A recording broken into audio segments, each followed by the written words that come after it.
welcome everyone. Hope you guys are doing well today. If I sound weird, it's possibly because I may be sick. Unfortunately, my brother is patient zero and kind of passed his cold on to me, so my nose is kind of killing me. But that doesn't mean I can't fantasize about fictional characters. Hello, welcome. I really appreciate you guys stopping by. Hello, Nimby. Hello, Hepcat. Hello, Moonless Games. I hope you guys all are doing well today. It is actually raining in my area, and I'll take that compared to the cold, so I hope that means spring is on its way. I need it to warm up in my area so fast. I cannot deal with the cold. But anyway, today we will be playing the demo for Under Heaven or Hell. As always, I have left links in my description to the itch.io page, the Steam page, what have you. There is also a Kickstarter going on. I believe they met their main goal, but there are stretch goals if you guys are able to financially back them up.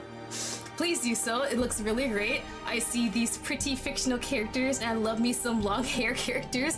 So Callum has been on my mind this whole time before I started playing, and I cannot wait to meet this character. I might be sniffing a lot too. Really sorry about that one. But yes, this is created by Moonless Games. I have a little blurb. Hold on. Alright, in Under Heaven or Hell, you wake up in hell with no memory of how you got there, and no clear way out. To return home, you will have to survive the brutal politics of this realm and forge alliances with two dangerous devils and an enigmatic angel, each with their own secrets and temptations that may pull you closer. Will you escape with your soul intact, or will your path become forever tied to those who linger within flames? Your choices will shape your fate, and perhaps the fate of hell itself. Hope you get well soon. Thank you. Hopefully. I'm not one to really get sick. It's been forever since I've actually been sick. So I'm hoping this will pass soon. I'm off for like 3 days, so I'm definitely gonna be resting like crazy. But yes, I'm very interested about this game. This one here, I don't know if you can see the mouse. Oh, there's the mouse. Caleb here, pretty long hair and the angel wings got me going crazy. I want that person so much. All the others look really good too. But honestly, dealing with politics in hell sounds ridiculous. I don't think I can possibly handle that. But I guess we'll just have to see, and maybe I'll be a smart cookie and do something right. So we're just gonna go ahead and get started. Oh god, my nose. I did take medicine for my nose, so it is much better compared to this morning. The game uses a codex system. Okay, gotcha. Sometimes you'll see a new codex entry unlock, message pop up in the top left corner of the screen. Okay, right there. I'll definitely gotta keep on looking on that side. A red icon indicates there are unread entries. Unread codex entries are highlighted in gold. Click the codex icon in the top right corner to access it. This world holds many secrets. Some entries only unlock through certain choices. Playing again will help you find them all. Every choice shapes the story you experience. The stories yet untold begin with you. Alright, the darkest skin we can get. Yes. And name. Yes, it is. Alright, Act 1. I'm falling. Already? Am I already in hell? Falling fast into a dark black pit.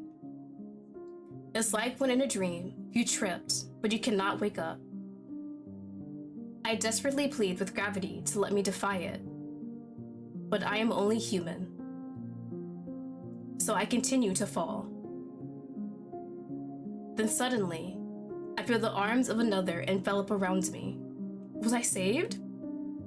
Hell yeah! Already in hell at the beginning of the game, couldn't even give me a chance. The warmth of the sun. A flash of feathered white. I try to grasp it, but it slips away. And then, nothing. No sound. No weight. No breath. Nothing. No. Nothing. Oh, Jesus. Okay, that sounded like that hurt. Couldn't even give me like a fluffy pillow. The ground greets me like a hammer, knocking the breath from my lungs. A taste of ash seeps into my mouth, bitter and strange, dragging me back to consciousness. I open my eyes, every inch of my body aching with every breath I take. For a heartbeat, I just lie there, stunned, my pulse pounding loud in my ears. Dust and debris cling to my skin, gritty and foreign against the ache in my muscles. Shadows twist unnaturally, flickering where no light should reach. High above, something stirs, a faint sound that might be steps, or nothing at all. Doesn't look that bad. I slowly sit up, but the whole world seems like spinning. The air is heavy, almost vicious, pressing against my skin as if the world itself is holding its breath. My eyes catch movement out of the corner of my vision, fleeting and ungraspable. And then, I finally look up and see a woman towering above me. Hello, ma'am! Jesus, already? Is this my welcome party? For a second, I think I'm still dreaming. The light bends around her, too bright, too alive to be real. The air feels thicker where she stands, heavy with heat, and something that smells faintly of smoke and flowers. And then I see them, horns curling elegantly from her head, a tail swaying lazily behind her. Wakey, wakey! Her voice cuts through the haze, smooth, teasing, laced with a confidence that makes my pulse stutter. My mind trips over the slight, half in awe, half in disbelief. Alright,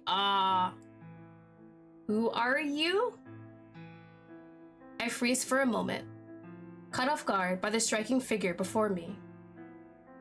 Her presence isn't like anything I've ever seen. Who are you? Oh, Emily, hello, welcome, welcome. Thank you for stopping by. I hope you enjoyed the demo. My name is Azara, Sidi. Alright. Welcome to the hottest place. Well, just the hottest place, literally. She smirks, and lets out a low, delighted chuckle. And you are? For a moment, my mind blanks, the heat pressing down on me until it's hard to breathe. My head still spinning from the fall, and every breath feels too hot, too thick. I'm Lottie. Azara tilts her head, her eyes flicking over me with a glint of curiosity. Where am I? The strange surroundings press in, unfamiliar and unnerving. The air feels too hot, too heavy, curling around me like it wants to seep into my skin. A cold shiver runs down my spine, despite the suffocating heat. Where am I? What the hell is this place? The horned woman smiles wildly, revealing white pointed teeth that gleam in the reddish glow. Nice choice of words. You, my dear, are in fact in hell. Her voice drips with mischief, each word a playful secret she is eager to unveil. I try to get up, but my body feels like it is made of lead. I struggle to keep my balance. I mean, falling from that height onto this concrete definitely is not good for my body, but I'm still alive. Azara extends a hand, helping me up. Her skin is hot, almost feverish. Hey, easy there. You took quite the dive. I press a hand to my forehead. I feel like throwing up. I blink again, my eyes still adjusting to the heat. Wait, am I dead? Maybe. Possibly. You did fall from the sky, so odds aren't great, sweetie. Is this how everyone just ends up in hell? They just fall from the sky and just gotta deal with it? Even though that usually isn't the way in, so I'm an anomaly. Azara looks at me, frowning. Her eyes study me with curiosity, what seems like a hint of amusement. What's different about me? What do you mean by that usually isn't the way in?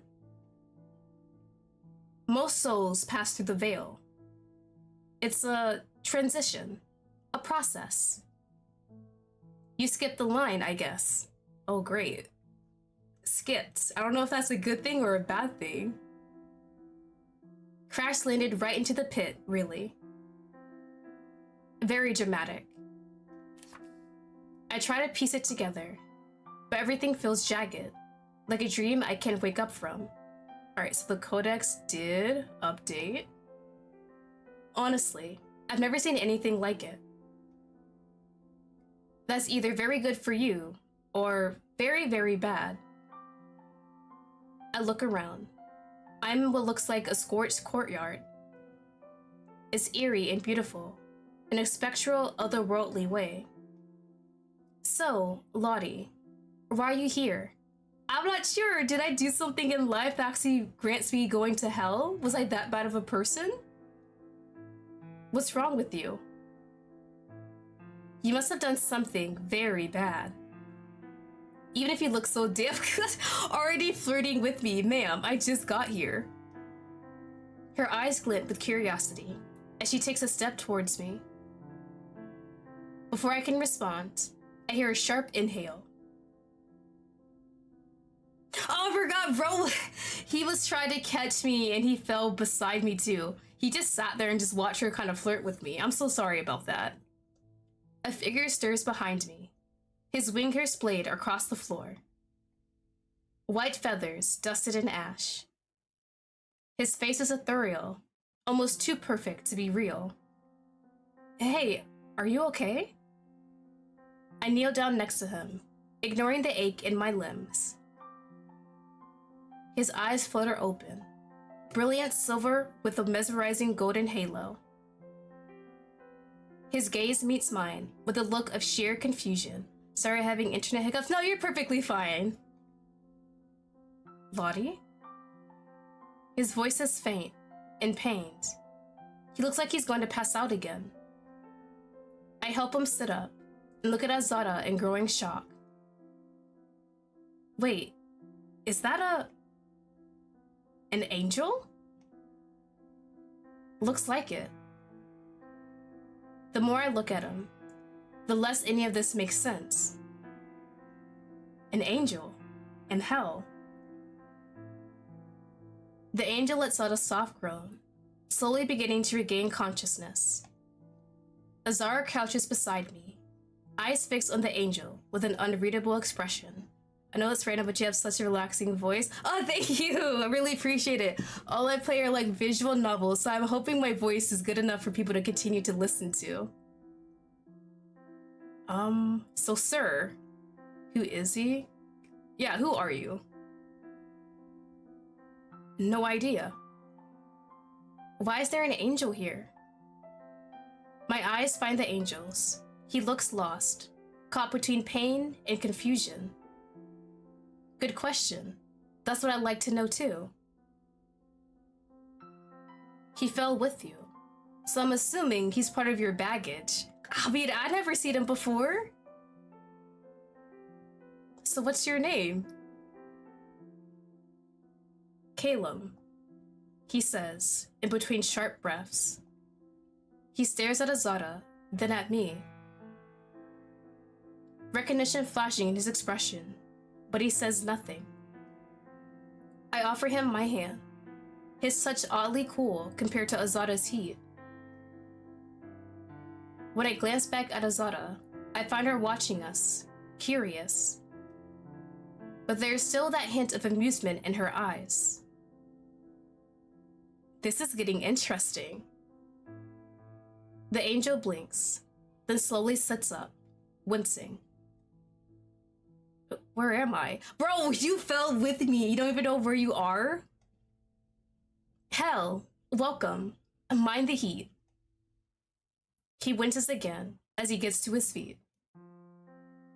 He flinches for a moment before Azada's voice erupts again.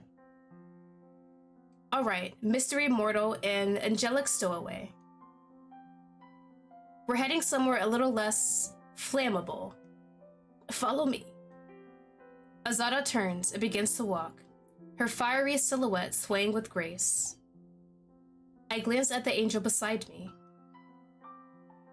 Whatever happens, don't leave my side. I mean, we're in this together, so I might as well stick close to you. I nod, unsure of anything. My thoughts are scattered and unreal. In a place like this, the only thought that gives me a flicker of comfort is the idea of staying with this strangely familiar angel. Azara leads us both down a widened corridor, seemingly carved of obsidian and shadow. We enter a bedroom, and I hear the door closing behind us. Inside, it's surprisingly cooler. Wait, this is a cute bedroom. I like the little stained glass. Not exactly fresh, but not hot in the scorching way hell seems to breathe. The room is lit by flickering candles, while an eerie red tint filters from the sky outside through the large arched windows. You, winged man, sit. Azara orders the angel, pointing at a chair by a crowded desk. The angel stumbles again, just as the door closes behind us. It seems like he got the most injured from their fall, so I'm assuming maybe he protected me with his body. Reluctantly, he slumps on the chair, seemingly exhausted. I can't breathe. Is it because he's an angel he can't breathe in hell? His wings twitch, trembling. He tries to lift them, but the oppressive air weighs them down. Azara narrows her eyes, arms crossed. You're not in heaven anymore, Feather Boy. The air down here, not made for things that fly high. Oh, okay. He's gotta survive this. I'm not sure how she's gonna help him out. Maybe taking off that stuffy armor might do it, because that must be hot as hell in hell right now. Is he gonna be good? I watched Caleb closely, my worry building up. Is he gonna be okay? Azara hesitates briefly, her gaze flicking from me to the angel. That depends on whether he decides to keep breathing or not. My jaw tightens. The heat, the surrealness, the fragile rise and fall of Caleb's chest. Something about her calm, almost pleased attachment stirs something sharp in me. This is not funny. Azara lets out a theatrical scoff. Sweat glistens on Caleb's brow. I rush to his side. I place a hand on his arm. His skin is cool, and his pulse thuds faintly. Hey, easy. Breathe. Slowly. He looks at me, silver eyes glassy, but steadier. I turn to Azara, shooting her a worried look. Azara, do something. He's going to collapse. She hesitates, her eyes flickering between me and the angel. For a moment, she almost looks conflicted. Damn it. With a sigh, she strides forward and crouches beside him, muttering something under her breath. Old, infernal words whose meaning I don't understand, but they carry a weight I can feel in my bones. Don't you dare. Wait, what is she doing? The heat around her dims for a moment, like she's reeling it back in. Idiot. She says softly, almost with a hint of worry she tries to hide. He doesn't respond, but he steadies enough to remain upright. Are you okay? I look at him, his pale cheeks regaining a hint of color. All right, talk. Who the hell are you? Azara throws herself onto another chair with an exaggerated groan. And why did a mortal fall from the sky with a half-dead angel? Yeah, buddy, I think you have the most information compared to me. I'm just a mere mortal. Caleb, do you remember anything? Anything at all? The angel opens his mouth, then closes it. His brow furrows. Just light. Then fire. Then you. Well, isn't this just delightful? A soul from Earth with a hole in her memory. And an angel who's about as useful as a wet torch. She sighs and leans back, staring outside the window. I glance between them, when my eyes catch Caleb's, who is staring at me. His entire posture shifts with the weight of something heavy and ancient.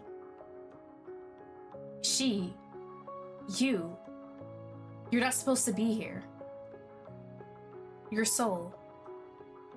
His voice trembles, reverent and broken all at once.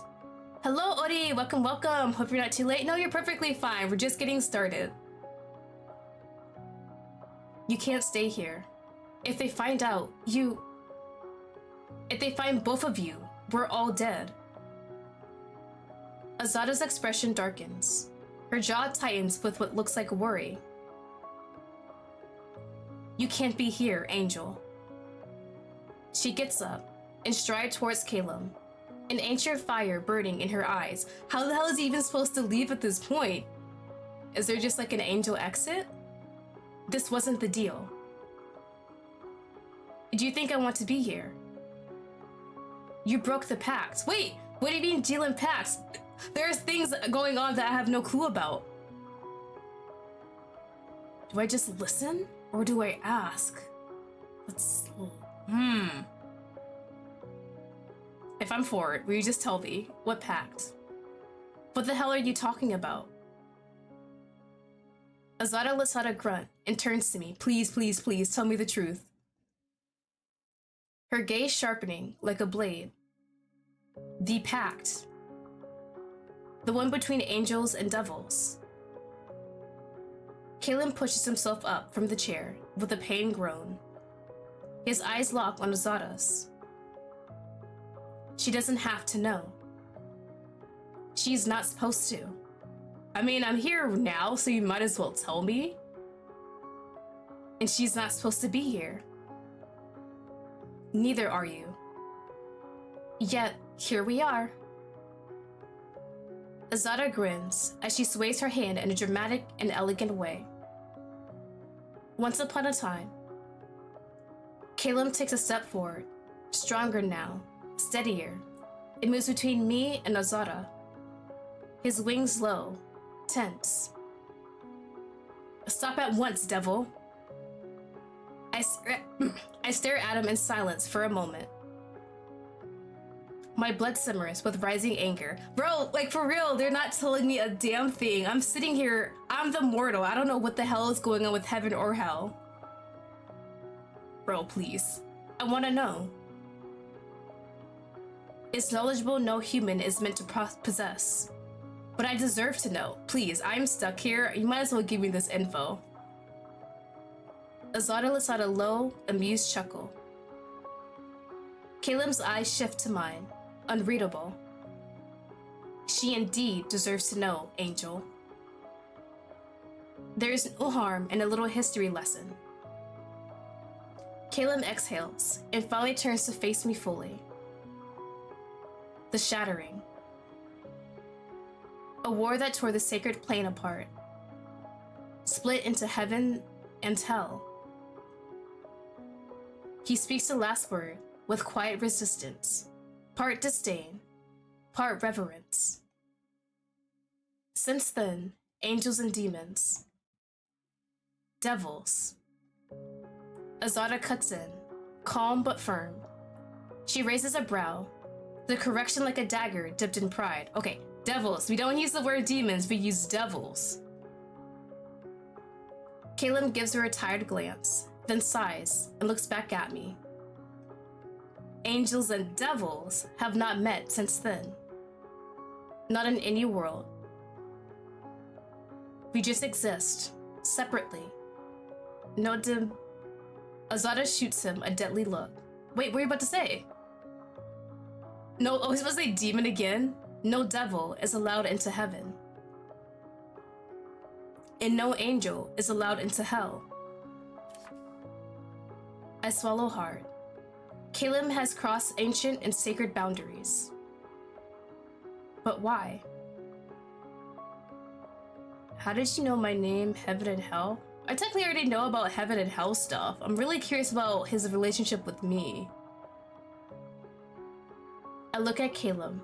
His face is pale, pained. His wings twitch involuntarily. The white feathers catch the eerie light, tinted soft pink by the crimson sky outside. How did you know my name? His silver eyes meet mine.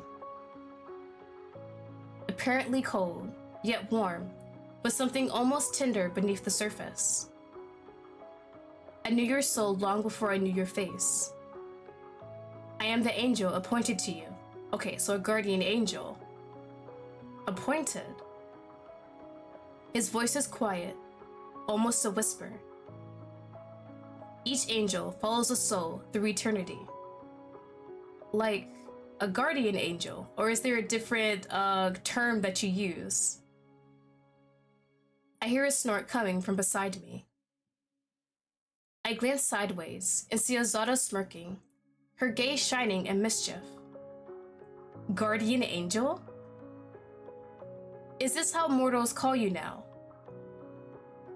That's quite the downgrade. Oh, what was the term before? Caleb's jaw clenches, but he doesn't respond to her mockery. His gaze remains fixed on me. You're not supposed to be here. We've already established this, bro. It's too late now. We can't walk back me falling out of the sky. Your soul is not meant to be here. I mean, I wasn't exactly a saint in life, but I do agree with you. I glance at Azada. No offense. None taken, sweetie. She lets out a chuckle, her eyes studying me with curiosity. But you must have been way less than a saint to end up in this hot mess of a pit. My eyes dart between the two figures, both unreal, striking. Two opposites, but each impossibly beautiful. One with a presence that feels sacred. The other with a charm that drips with danger. So, you're telling me heaven and hell are real? As real as it gets. Caleb's eyes narrow, almost questioning. You don't believe in heaven? I mean, not necessarily. If it is real, I wouldn't complain, but... I mean, I guess I do now. I have proof now. His stoic face tightens into a slight frown. He looks disappointed. If you look close enough, you can see his holy heart breaking in slow motion. Okay, girl, you don't have to rub it into him. The air around us seems to thicken, heavy with unspoken truths. Maybe this is why I'm here. Because I don't believe? Azada lets out a low, teasing laugh. If it were this simple, darling, we'll be overcrowded in here. Oh, please no, is that the police? Are there police in hell? Before I can open my mouth, a sharp knock echoes through the room. Do I gotta hide like under the bed, in a closet? Lampshade over my head? The temperature seems to drop. Azada shoots a glance at the door and freezes. For the first time, she looks truly panicked. Shit. What's happening? Who is it? Before I can say anything, Azada pushes me inside her wardrobe and slams the door. I mean, it's a closet. I guess I am there. A moment after, the room is filled with crushing pressure. Carefully, I part the door just a crack. Who the hell is here? My heartbeat thudding in my ears. Lady Illyria. Azada mutters under her breath. Oh damn. If Azada's calling her lady, she's very high up then, isn't she? Oh gosh, oh, she looks really strict too. I feel like She's the type who would just rip my heart out of my chest just because. A tall woman steps inside the room, followed by 2 armored guards. I'm assuming they're looking for me or Caleb or both. Their blades shine under the dim light of the chandelier. Lady Illyria's horns glint like polished steel, her robes trailing on the floor following her movements. Her gaze finds Caleb instantly. He didn't hide? She didn't hide him? I guess he can defend himself compared to me, a mere mortal? Angel. Her voice is soft, but final. It's been a while. They know each other? The tall woman watches Caleb, her gaze as cold and sharp as a blade. What a surprise. Azada curses under her breath and takes a step back. Through a narrow gap, I see Caleb's lips moving, but no sound reaches the air. Don't even bother. Illyria scoffs, clearly bored by his useless effort. Suddenly, chains burst from her fingers, lasting across the room like sentient fire. They slam into Caleb, pitting his wings and limbs to the floor. He groans, his feathers twitching, burning. She can't kill him, right? Is that like illegal? I mean, technically I guess he broke the pact since he's here in hell. Yep, you have broken the shattering pact, the sacred law, Angel. And by that law, you will face judgment. With a flick of her hand, she orders the guards, who instantly grab Caleb, dragging him outside the room. As he is dragged away, his eyes find Azada's, pleading with her to help, but she is frozen. The woman turns her attention back to Azada. I am very disappointed in you, Azada. I didn't think your hatred for the council could come to this extreme. Ooh, a council? The whole politics stuff? You'll be judged too. Privilege won't pull you out of this one. Please remain within your lodging until further notice. Privilege? How high up is Azada? Then she is gone. The door slams shut, rattling the entire room. A heavy silence crashes in like a wave. Azada stands still, shoulders rigid. Her hands clench and unclench. Then she turns to the wardrobe. You can come out now. I kind of feel a bit safer inside here. You can just pass me like my meals, some water, and some blankets and pillows, and I'll just stay here for the rest of my life. I step out, slowly. My heart beating so fast, my chest aches. The image of Caleb chained and dragged away, burning into my mind. Azada is pacing, her jaw tight, her eyes burning. She stops in front of me. Her expression is unreadable, but something heavy lingers in between the air. So who was that? That woman. That, my dear, was Lady Illyria, also known as the Great Inquisitor. She is the general of the Abyssal Legion. Oh god, that's really high up, hold on. And member of the council. Basically, the biggest bitch in hell. Azada scoffs. The last words leave her mouth like a sharp blade that burned her tongue. Her stare turns cold as she slumps heavily onto the bed. She's not good news. Yeah, I can definitely see that one. We have to get you out of here. Soon. But what about Caleb? Bro just got taken. Like, he's not gonna survive this, is he? Azada lets out a heavy sigh. She brings her hand to her forehead. It pinches the bridge of her nose. Then she looks at me with narrow eyes. Stay here. I am not leaving this room. You're perfectly good. Don't move. Don't talk. Hell, don't even breathe if you don't have to.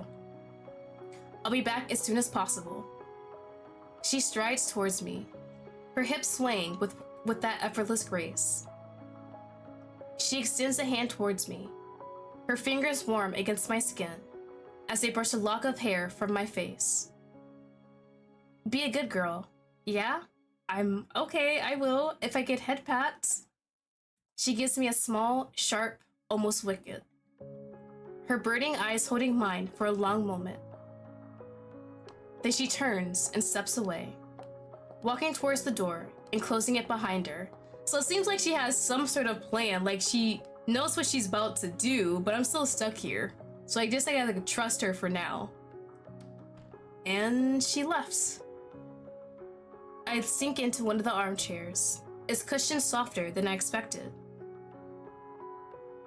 My eyes wander, trying to drink in every detail of a room that feels too strange to be real. Above me, a chandelier flickers with candlelight, each flame cradled in what looks like a nest of snakes wrought in iron. The crimson sky outside bleeds through the window, casting eerie shadows that make everything look as though it's smoldering.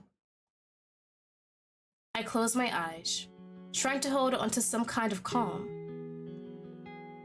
I can almost hear the slow tick of a clock, even if there isn't one here. I have no idea how long it's been since Lazada left. Minutes? Hours? I push myself up with a scoff and stretch. It hits me now, just how much my limbs still ache from the fall. Did I really fall from the sky? Am I really dead? I have so many questions and no answers. Not yet. Alright, let's stoop around a bit. She wouldn't mind me as long as I put everything back, right? I pace the room, restless, looking for something, anything, even just a distraction. I creep towards the shelves, my eyes scanning the strange collection before me. I'm surprised to see earthly things, odd reminders from another world, from my world. Ooh, okay. Got a lot of things to look at here. Let's look at the snow globes. On a shelf, snow globes of cities from Earth are neatly lined up. London, New York, Tokyo. I pick one up and shake it gently. The tiny flicks swirl around a frozen city, trapped in glass. Icy, white, the exact opposite of the place I find myself in, where everything seems set aflame. A faint smile appears on my lips, a small, bittersweet memory of home. Alright, the little crow, raven, I can never tell the difference between these. I lean closer to a little crow statue. Hell yeah! Every feather is etched with unsettling precision. A faint gold glint flickers in its eye. Probably a reflection, or maybe my nerves playing tricks. Yet, a slow tension curls in my chest, as if the bird is quietly observing me in return. Alright, this looks like a box, maybe jewelry box? Hell yeah! A jewelry box sits at the corner of the desk, its dark wood surface polished smooth. Patterns swirl around its surface, delicate and intricate. I reach out, curiosity tingling in my fingertips. It's locked. I'm not foolish enough to violate its secrecy. Is that gonna come back for later? So we have a compass. My attention is caught by a compass tucked between the other objects. I reach out and lift it from the desk, but the moment I touch it, the needle snaps to life. It spins in frantic circles, as if something is tugging at it from every direction at once. Weird. I guess there's no was it the polar magnetism, whatever it is, to make compasses work down here? We have some friendship bracelets. A bundle of rubber friendship bracelets lie nearby, faded but still colorful. They look innocent, harmless, the kind of trinkets you forget in a drawer back home. They shouldn't matter, but somehow, in this place, they do. And then this, oh, it's like little keychains. I look down at the big ebony desk, cluttered with key rings. One with a plushy shark, one that reads, I Heart New York. It's strange. These are souvenirs, things people collect when they travel. For a moment, I just stare, trying to make sense of the odd collection spread across the desk. Has Azada walked Earth's streets? She's gotta get these from somewhere. So at least seems like she's interested in Earth and like human culture. Can devils roam where humans do? Can angels too? Can they really cross those boundaries? I mean, I guess they can. It's more so if they get caught, what happens? My thoughts spin in circles. I want to understand, but I'm missing pieces. Too many of them. I move away from the desk and walk towards a tall wardrobe, larger than any I've ever seen before. Its surface is carved, with twisting snakes echoing the chandelier's one. I open the door, and I immediately met with the soft and sweet scent I recognize as Azada's. My fingers trail through the dresses, and I reach for a simple black one, its fabric swaying softly. Then I grab what looks like a cape with a hood. Horns. The ones I lack. Wearing this, maybe I won't stand out as much. There's no shot we're thinking about leaving this room. We better park our ass on that bed. Maybe it'll help me blend in. At least for now. Alright, so let's out the window. I slowly step towards the big arch windows. The glass is smudged, smoky, like even light struggles to pass through it. Outside, the sky churns. A crimson ocean, molten, restless, dangerous, and yet hauntingly beautiful in its own bizarre way. My gaze drifts. There is no sign of life, no vegetation. Just a scorched landscape. The ground is paved with what looks like obsidian, slick and sharp. Where the hell am I? I shake my head and let out a low, sad chuckle meant only for myself.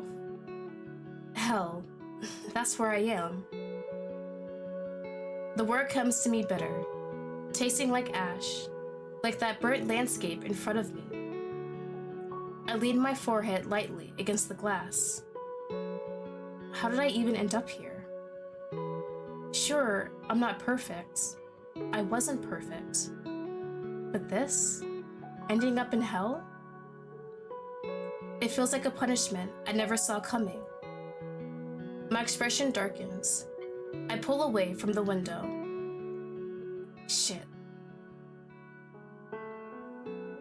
I scoff loudly. I've had enough of this room. Enough of the waiting. The air feels like burning, too still, like the walls themselves are watching. I can't sit here any longer, waiting for Azada to return. We better not leave this room. What the hell? What if she doesn't even come back? What if she's gone? Vanished? What if she abandoned me? Or worse, what if she got caught and is being judged too? My legs feel stiff and heavy, reluctant to any movement. But I walk towards the door, each step feeling louder than it should. Carefully, I turn the handle and peek out. Nothing. The corridor stretches out in both directions, dimly lit and quiet, like it's holding its breath. I miss Angel, right? I need my buddy Caleb. I need him to be good. My heart pounds so fast and loud, like it wants to escape my chest.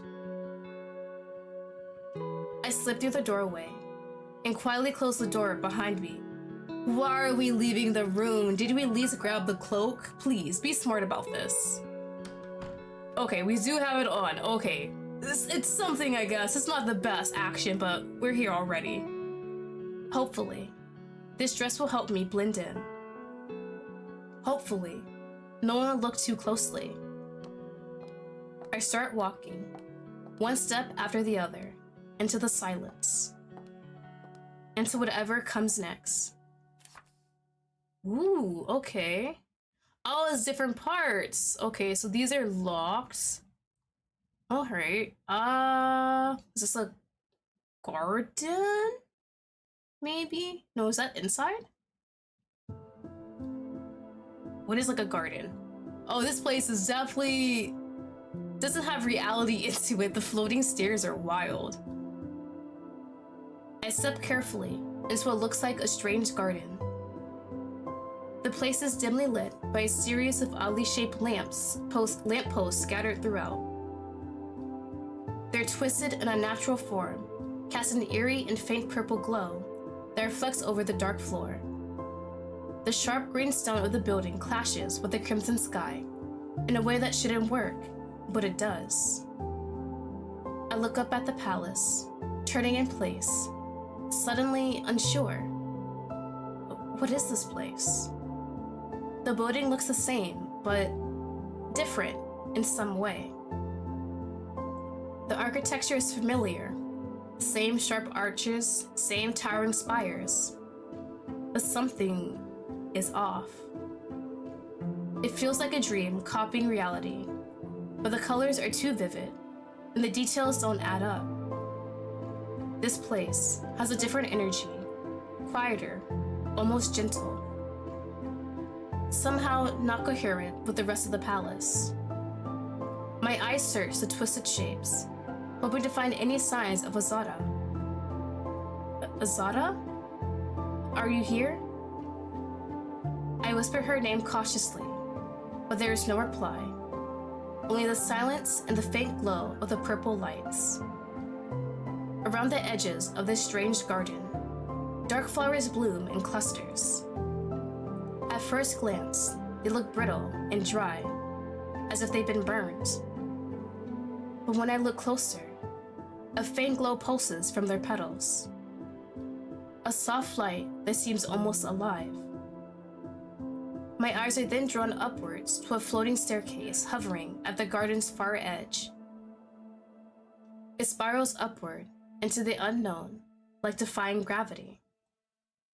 In the center of the garden, a fountain stands out. It's carved in pale stone, contrasting sharply with the dark ground. Let's check the fountain, because that's very interesting. Angel wings and then devil wings. I step closer to the fountain, drawn by the shimmering water that seems more like liquid night trapped in stone than anything natural. It reminds me of the nights back on Earth, when I would be staring up at the stars far away from the city lights. It feels strange to find something so deeply human down there, in a place built on flame and damnation. I lean over to touch the water. It's cool and refreshing against my skin, in contrast with the heavy heat of the air surrounding me. A subtle vibration travels through my hand, a quiet pulse that makes me shiver. At the center of the fountain stands a statue, towering over me. Neither fully angel nor entirely devil. Her face is unexpectedly calm, almost serene. For a fleeting moment, I lose myself in the depth of the watery sky, feeling both comforted and deeply alone. Alright, the flowers, these aren't toxic, right? I don't really trust random flowers. I crouch beside the glowing flowers, reaching out to brush a petal between my fingers. Despite their dry and brittle appearance, the petals are soft and warm, pulsing gently like a heartbeat. The faint glow they emit is hypnotic, a slow and steady rhythm that seems to want to pull me in. They smell of smoke, mixed with something sweet that reminds me of burnt honey. How do these flowers survive here, in the heat and fire of hell? Even here, in this place of punishment and flames, life insists on existing, no matter how fragile. Their soft glow feels like a quiet act of rebellion, a reminder that even in darkness, something can endure and thrive. Staircase? I don't trust these. There's no railing. I'm gonna fall. I turned my gaze back to the floating staircase. It spirals up, twisting and curving with no visible support. An impossible structure that challenges everything I know about gravity. The steps vanish into the unknown. They seem to lead nowhere. No platform, no door. Just endless crimson sky. Part of me wants to climb onto the first step and see where it leads. But a sense of fear twists my stomach like a warning. Still, I can't look away. I almost feel challenged. I shake my head and frown slightly. Nope, I already died once today. Smartest thing we said all day. The words fall from my lips with a bitter sarcasm, and a hint of sadness hits me like a stab in the heart. I mean, nothing else to see. It's a really pretty garden. The eerie purple light from the lamppost flickers softly, casting strange shadows over the burnt trees and scorched earth. This place is beautiful and terrifying all at once. A secret corner of hell where a nightmare seems to meet a dream. For now, I turn away from this mysterious garden and head back towards the dim corridors.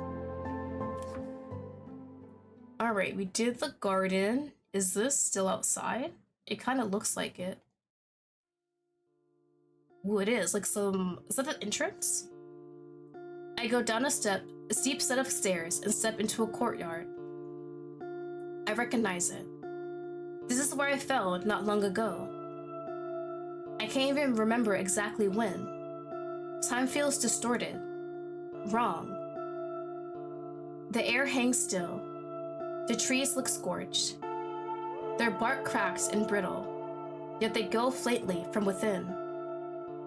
Pale blue lights flicker from tall, twisted lampposts, casting long shadows that shift even when I don't. At the far end, a small iron gate between me and an endless sea of red. The gate? Alright, let's not get too close. I walk towards a small iron gate that gives into the unknown. My hand pauses on the iron, which is hot. Too hot. It almost burns. No, it does burn. Then let go of it! Fucking hell! I cuss under my breath and instinctively bring my hands to my mouth, wincing. I glance around quickly, making sure no one heard me. I grip the edge of my dress, Azada's dress, and wipe my burned fingers. Too close, right? Bro, we knew it was already hot, but we still held on to it. Now our poor fingers are burned, and there's nothing to help us at this point. Brilliant idea, Lottie. Just touch the devil's gate. Very smart. I muttered, annoyed at myself. My pulse is still hammering. I let out a deep sigh, and I leaned forward, careful not to brush the gate again. My eyes wander further and farther beyond the bars. Can we see anything?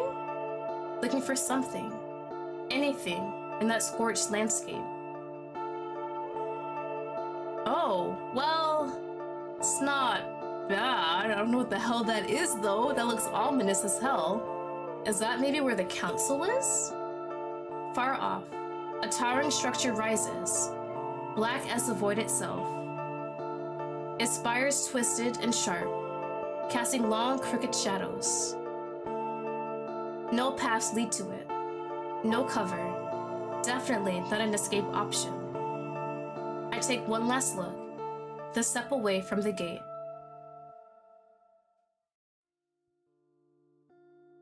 The lights? These are very interesting, actually. I don't know why, but the silhouette of the lights kind of remind me of, like, xenomorphs. I step closer to the strange, naughty lamppost. It hums with a faint azure glow, a relief from my eyes after all the relentless red surrounding me. The closer I get to it, the cooler the air feels, like if the light itself is breathing fresh air. Curious, why are we touching it?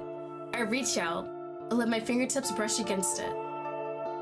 It's cool to the touch, calming. I press my palm to it fully. It pulses, like it's alive.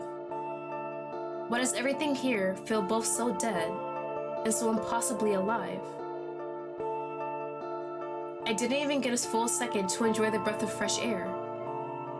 That something inside strikes in the light. Oh god, my nose is killing me. I lean forward. Is there something inside it? My eyes narrowing.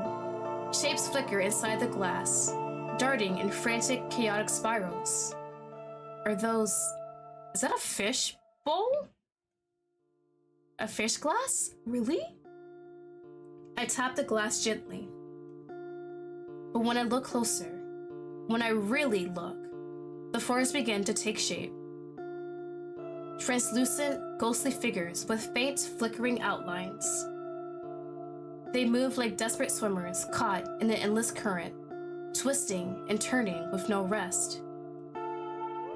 Their faces are blurred, expressions empty and lost, but the pain and struggle in their movements are unmistakable. Not fish. Are those souls? Oh my god, it's a soul light! Holy crap! That's kind of cool but terrifying at the same time. I almost shout as I stumble back, losing my balance, nearly falling. But I catch the wall just in time. I scan the garden. Lampposts like this one are scattered everywhere. Does every single one of them hold souls inside? Damn, so how do you become a soul in the ball? Is that just part of one of the damnation punishments? Are the souls themselves the source of light? Or a huge tapioca ball? Or, a tapioca soul ball. Would that be delicious to eat? Is this one of hell's forms of punishment? My stomach twists, sickening and sharp. I press a hand to my forehead and try to push the thoughts from my mind. Alright, the trees all look dead as hell, not a little greenery or anything. My eyes land on the trees. They are strange, dry, skeletal things with no leaves, no sign of life. Except, they glow. A soft, golden light pulses just beneath the charred bark, like embers refusing to die out. The roots don't sink into the earth. Instead, they crack through the stone, twisting unnaturally. I crouch down, brushing my fingers along one of the roots. It's warm.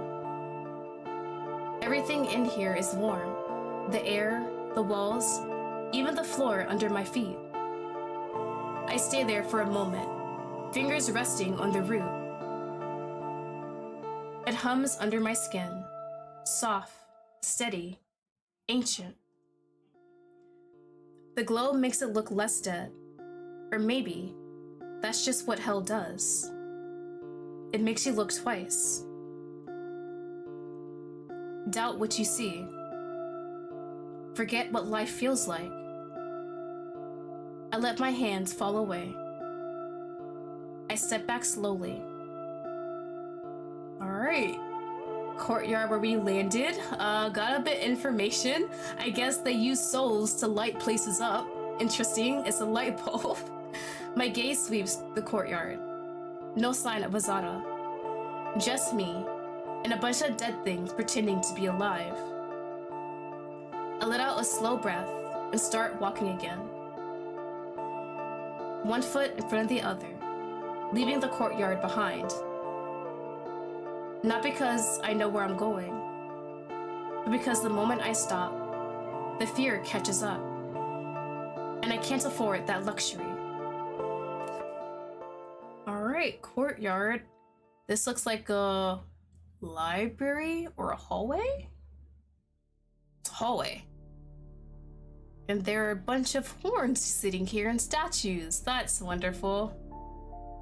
I walk the corridors of this strange palace with quiet, deliberate steps, trying to be weightless, invisible. Like silence could somehow protect me. Everything here seems wrong. The dim lights flicker soft and unnatural, casting shadows that seem almost alive. My heartbeat thrums loud in my chest, in my throat, in my ears. If someone sees me, really sees me, what then? Would they kill me? Well, I'm dead already, I guess. Is there extra death in hell? I guess tear my soul to pieces and that's it? I shake my head, trying to shut out the thought from my mind. Shit. I mutter under my breath as I turn a corner, and then I see it. A massive door, iron-bound, pulsing with some quiet power. 2 guards stand before it, hands on the hilts of their swords, eyes forward, faces— oh my god, please no! Let's not talk to these guys or anything. Let's all just walk away from this area. Turn around, please. Permadeath? Oh my god. There's permadeath, there's regular death, and then there's permadeath.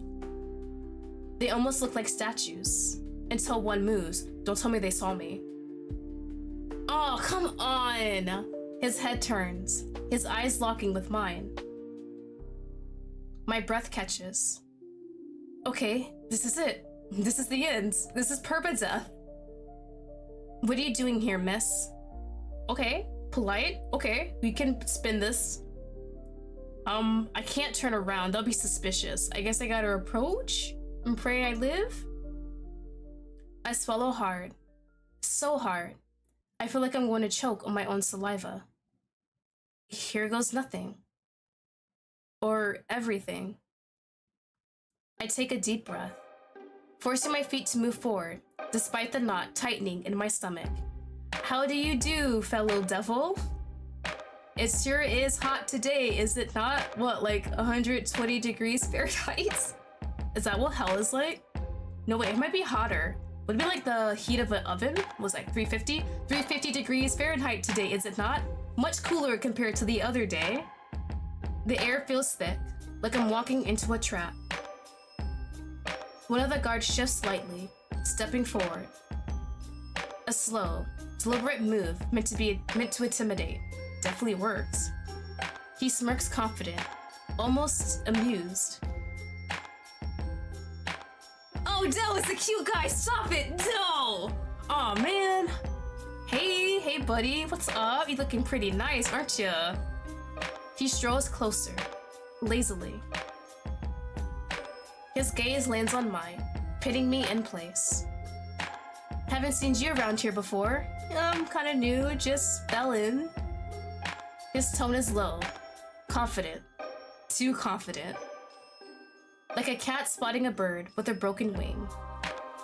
Yeah, first day, you know, still figuring out the layout. I force my tone to sound casual, unbothered. Is that so? He smiles slyly, a hint of something dangerous behind it. Bro, do you want me? Is this what this is? I could give you the grand tour, you know. Really? That's very generous of you, stranger. Show you the finer sights of the palace. Right, we got a cutie and bro's definitely flirting with me. Of course, I should have seen it. I'll show you my room. Bro.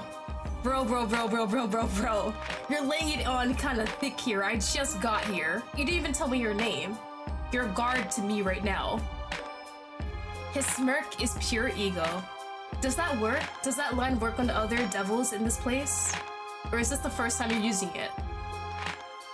His stare lingers on me, like I just become the most interesting thing in the room. Bro? Excuse myself? I kinda wanna flirt back though. We're gonna play dangerous here. Tempting.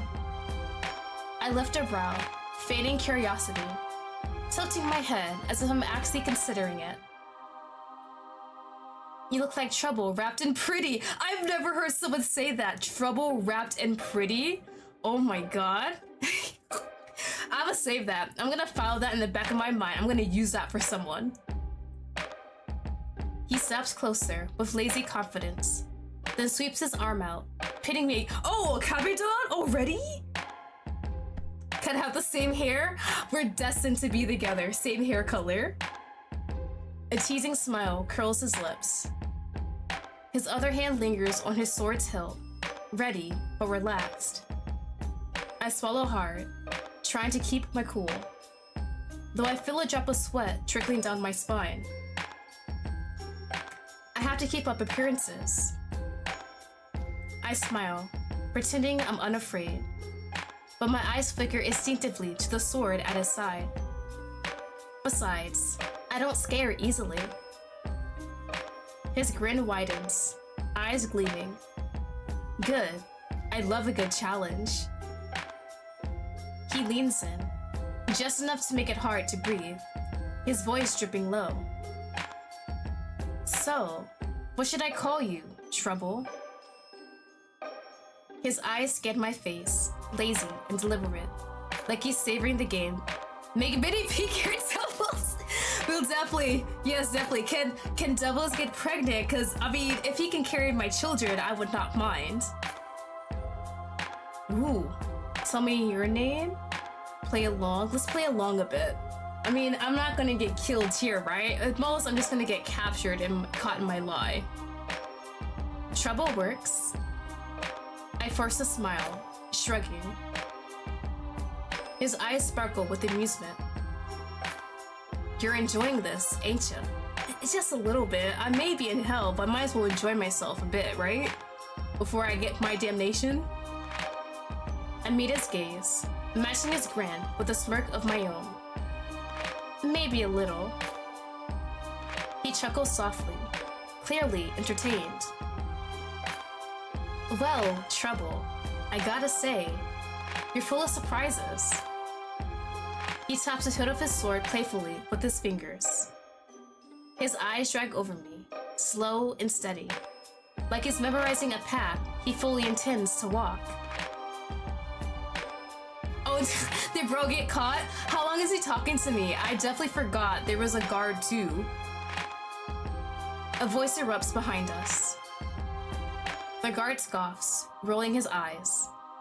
He releases me, stepping back and straightening his posture. Duty calls. Bye. He winks, before slipping back to his guard post. See you around, Trouble. Oh, I'll definitely be seeing you, buddy. A flush of relief rushes through me, my heart pounding loud in my ears. But we made it. We flirted with him and we survived. I watch as he turns and strides back to his post, his smug grin still tugging at the corner of his mouth. I have to get out of here. Soon. I look around, still trying to digest the bizarre palace I found myself in. I've been wandering for what feels like hours. I'm starting to feel the frustration sinking deep, heavy in my bones. Suddenly, fingers wrap around my wrists and yank me back. Hard. Is that Azada, please? Let's be the only person. A warm and soft hand clamps over my mouth before I can even gasp. Oh, it is! Thank God! Girl, I was having fun exploring your palace and I flirted a bit, but can I go back to your room, please? Can I get some safety? What in the hell do you think you're doing? A familiar voice, low and sharp, hisses in my ear. I turn my head, and I see Azada glaring at me, half furious, half worried? Are you crazy or what? I knew mortals weren't the brightest stars in the sky, but you, darling, just shattered my already low expectations. My bad, I just wanted to explore a bit. I'm fine though. She finally removes her hand from my mouth, and I let out a shaky breath. My heart is pounding so hard, it hurts. For a moment, I thought this was the dead end. I was just... Honey, I don't care what you were just. If they find you, I don't even want to think about what they do to you. Or worse, me. I frown at her words. They hurt more than I like to admit. Azada scoffs and scans her surroundings with narrowed eyes. She then looks back at me. I didn't even realize how deep I'm frowning. Hurt by her words and, maybe, even more by her disappearing on me. Oh, don't give me that look. She rolls her eyes and, with her usual and effortless grace, flicks her hair back. Let's apologize. I definitely shouldn't have left the room. Listen, I'm sorry, okay? You weren't coming back, and I was freaking out. I couldn't just sit there, and not know if you're gonna come back or... Azada interrupts with a dramatic, long sigh, flashing me a grin like I've amused her. You're too cute for your own good. She smirks, revealing that perfect, unnervingly sharp smile. Somehow, the fangs only add to her charm. She doesn't let go of my wrist. Instead, her fingers slide down, finding mine, lacing them together with purpose. Hand-holding? Her skin is soft like petals of those strange flowers in the garden. Warm, comforting. It shouldn't feel safe, and yet, it does. I found your little pigeon friend. Oh, is he good? Or he's not dead yet, right? She lowers her voice to an almost intimate whisper. Follow me, but be quiet. I hate for someone to take away my new toy before I'm done playing with this. Okay, ma'am. She says with her usual tone, mocking, amused, and just a little dangerous. And I hate how her words make something twist in my stomach. Ooh, we kind of like that though. I feel annoyed and yet somehow flattered.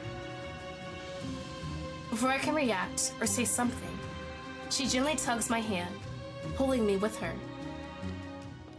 There's no room for argument in the way she moves. Confident, fluid, like she owns every inch of this palace. Is she like a princess, maybe? Something in that range? Like a noble? Maybe she does. We slipped out into the hallway. The flickering lights make Azada's eyes glow in a hypnotic way. Unironically, Pigeon be such a cute pet name. Honestly, that would be for like an angel. Hey Pigeon, how are you doing today, buddy? Hey Pigeon, thank you for guarding me today. I really appreciate it. Yeah, that'd be kind of cute. She doesn't look back. She doesn't have to. She just walks. Shh, be quiet. Azada says, as she approaches a tall window carved into the dark stone. She lifts a hand, her fingers waving, inviting me closer. I step carefully to her side. Is that a throne room? Okay, that's like a throne and a very grotesque, weird statue behind it. I don't like that. It takes a moment for my eyes to adjust to the darkness of the room. The gap in the window is just wide enough to let voices bleed through, distorted but clear. The air around us feels somehow colder, yet heavy. I hold my breath and lean closer. Azada narrows her eyes, muttering a quiet curse under her breath. Shit, they already started. Wait, is this his trial? A voice from inside drips like oil, measured, smooth, and utterly in control. Oh, hey, buddy, and you're just a silhouette. That's even scarier. You angels always speak in absolutes. Honor, duty, sacrifice. Each word is delivered like a sentence, deliberate and cold. You broke the law written in flame and sealed in blood. Cooperate, and you get something rare in this place. Mercy. Then I hear it. Caleb's voice, worn but unshaken. Mercy given by evil. It's just another chain. I don't know if it's a thing in the US too, but in the UK, sometimes birdies used to say girl. Really? I don't think I've ever experienced someone say bird and mean the word girl before, actually. Let me think. Yeah, I don't think I've heard of that one before. The figure inside doesn't raise their voice. They don't need to. Hell doesn't punish lies, Caleb. It reflects them. And I wonder, when the mirror turns, what is it that you fear seeing? Silent stretches, so sharp I can hear my own heartbeat hammering in my chest. I don't even realize I'm trembling until I see my fingers twitch. I fear nothing that reflects the truth. You fear nothing, you say. How quaint.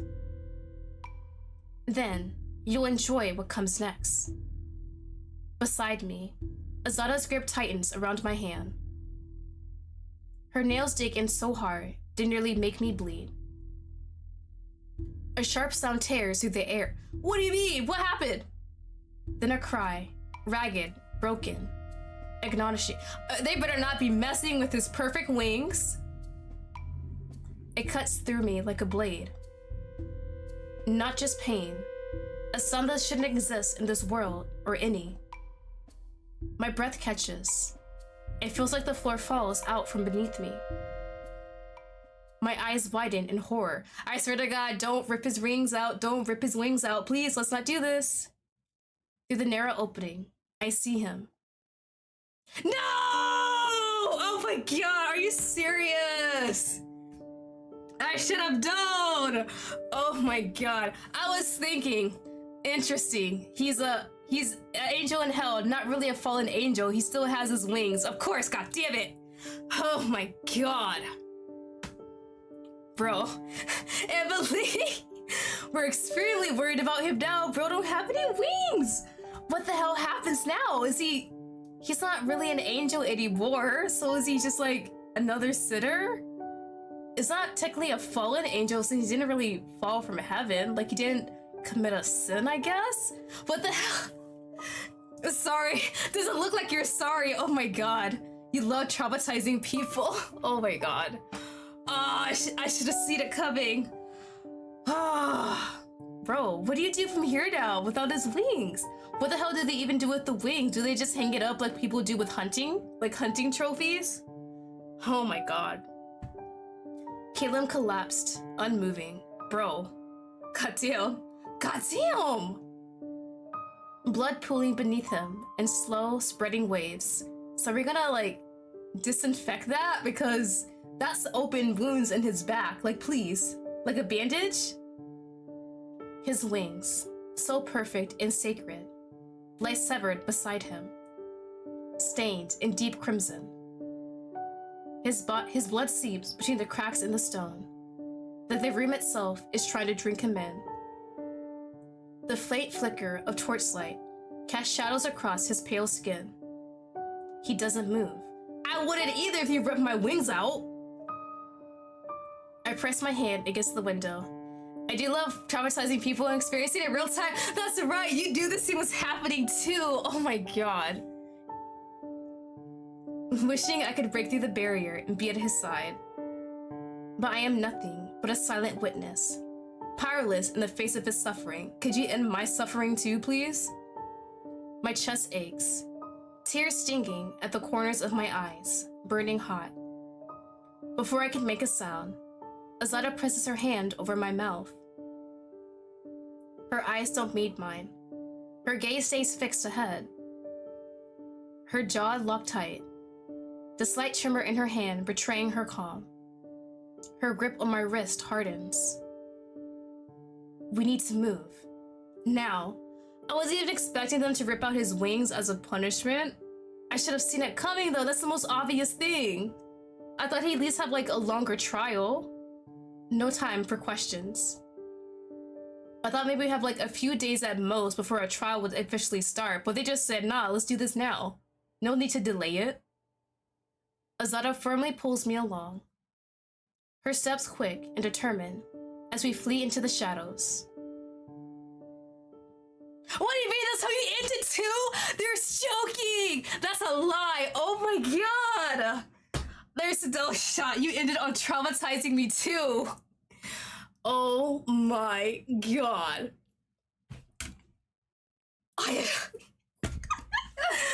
Oh, thank you. Wow. He just traumatized.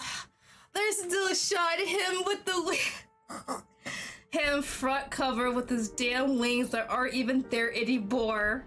Oh my god. What is the point of having the wings on the cover? Damn, that actually traumatized me. Oh my gosh. Thank you for playing, no problem. I had a lot of fun despite being traumatized. Oh my god. Oh, hell, we need to get out of here. We need to take Caleb with us. He can live as a human, right? He doesn't have any wings, so he's like a regular person now. I don't know how that works in angel culture or whatever. Oh my god. Traumatized me too, you're not alone, Lottie. I'm glad I'm not alone in being traumatized. Damn! And they just left him bleeding on the floor too? What, they're just gonna splash in his blood like, hell yeah, we ripped his wings off, haha. Oh my god. Alright. That was the demo for Under Heaven or Hell. I really enjoyed that one. My god, that ending's gonna be in my mind forever. Drawing wings for the cover was really fun. Knowing what happens? Oh my god, right? Just drawing the, bro, these are so pretty. Too bad you're not gonna keep them in the game. Ah, bro. That is wild to think about. Damn. Oh my gosh, play the other Joe if you just read it and their reactions as they play. Now I gotta watch others people's reactions about the wing part. I'm gonna have to find all the streams I can see. Oh, but that was a lot of fun. I really enjoyed that. We just got like a glimpse of hell and everything. We still have so much to learn about everything. We don't even know why we're there in the first place. And I'm kind of scared to figure out why. Like, there's gotta be a reason why I fell down here. Also, we didn't meet him yet. We met the other guy, but not him yet. So I'm really curious about him as a character. Oh my gosh. Oh yeah, that was a lot of fun. As I said before, I do have links in my description to the Steam itch.io page. I think I linked the Kickstarter. I gotta figure out though. I gotta check that. I think you even unlocked all the codex pages in episode 1. Oh, I did? Oh, I didn't even check. Alright, history. Ooh. Oh, okay, all about the information about the shattering and stuff. Locations. Her room, the corridors, the courtyard, secret garden. I want to read about the shattering real quick. The shattering was the divine war that broke the sacred realm and reshaped the cosmos. Once the realm of perfection and harmony, the Ever was torn apart by a brutal conflict among the Eternals, ancient and divine beings who had guided the souls of the dead through purification and rebirth for eons. Wait, there's rebirth? Is there no rebirth now that the shattering happened? Soon Eternals refused to share their realm with the mortal souls and fought to assert themselves as the only beings to inhabit the Ever, while others believe in their ancient role as protectors of balance and guides of the soul through purification and reincarnation. The shattering lasts for centuries, making the earth break in two separate centuries, Jesus Christ! Heaven, home of the now called angels, realm of order, light and purity, was born from the remains of the Ever. 3 powerful angels rose to the power to keep order and balance: the Council of Celestial Order, Hell, a chaotic and turbulent land, home to the exiled and fallen Eternals. Oh, interesting! Now known as devils. As the angels quickly established their divine order, Hell fell into chaos as the devils fought for power. Eventually, from the ashes of the constant wars and faction arose the Council of City and Law. The splitting and the birth of these two factions marked the end of the shattering era. Gotcha. And people, wait, him, buddy here. He had violet pink. Zane is a guard I met in the palace halls. Quick with a grin and quicker with the combat.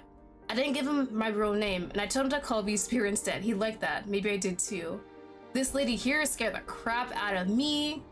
Lady Illyria, known as among Hell as the Unforgiving Flame, is the Grand Inquisitor of the Council of Obsidian Law, and serves as the supreme enforcer of infernal law within Hell. As General of the Abyssal Legion, she commands Hell's the whole army? And I was like, maybe just a side army, but damn, she's that high up. And brings punishment to all those who defy infernal order or break the binding pacts with the Council. She took Calum captive until the Council would decide the cause. Well, they already decided the cause. They ripped his wings off. Damn.